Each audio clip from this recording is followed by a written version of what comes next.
Salut tout le monde, c'est Mister Flèche, et aujourd'hui, nous allons découvrir l'histoire du web. C'est parti. Tout commence en 1965. Le sociologue américain Ted Nelson publie le concept d'hypertexte numérique, un texte numérique contenant des liens vers d'autres textes numériques ainsi interconnectés. Aujourd'hui, on parle de lien hypertexte pour tout lien cliquable permettant de naviguer d'une information à une autre dans des pages web. Un lien peut diriger vers du texte, mais aussi vers des images, des vidéos ou du son. En 1989, l'informaticien britannique Tim Berners-Lee cherche un moyen pour que les physiciens du CERN, son lieu de travail, puissent communiquer et partager des informations facilement à travers le réseau informatique. Il propose alors d'appliquer le principe de l'hypertexte sur Internet et donne ainsi naissance au World Wide Web, une collection de documents électroniques accessibles sur Internet entre lesquels on peut naviguer via des liens hypertextes. Il ne faut donc pas confondre le réseau Internet avec les pages web présentes sur ce réseau. En 1991, Tim Berners-Lee invente le premier langage du web, le HTML. Il ne permet alors que de spécifier le titre d'une page, des hyperliens et la structuration d'un texte. On parle de pages statiques. Mais pour lire des pages web, il faut une application, le navigateur. Développé aux États-Unis à l'université d'Urbana-Champaign en 1993, Mosaic est le premier navigateur à avoir popularisé le web. Ce navigateur introduit des images et des formulaires que l'on peut remplir dans des pages désormais interactives. D'autres navigateurs ont existé avant, comme celui de Tim Berners-Lee à l'invention du web. Cependant, l'ergonomie et la capacité de Mosaic à afficher des images alignées avec un texte, ainsi que sa compatibilité avec le système d'exploitation Windows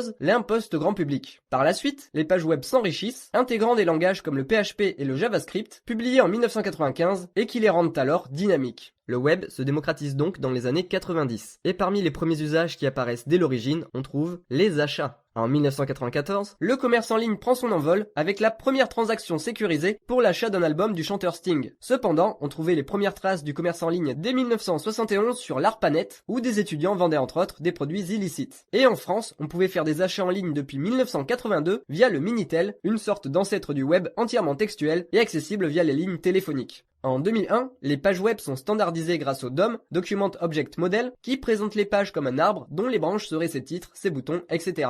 En septembre 2014, la barre du milliard de sites web est franchie pour la première fois. Elle se stabilise au-dessus de ce seuil à partir de mars 2016, et en 2017, on en compte près de 1,8 milliard, dont les 3/4 sont inactifs. Cette prolifération de sites web a été soutenue par leur accessibilité via le développement d'applications mobiles dès les années 90. Et voilà pour l'histoire du web. Sur ce, je vous dis à bientôt pour une prochaine vidéo.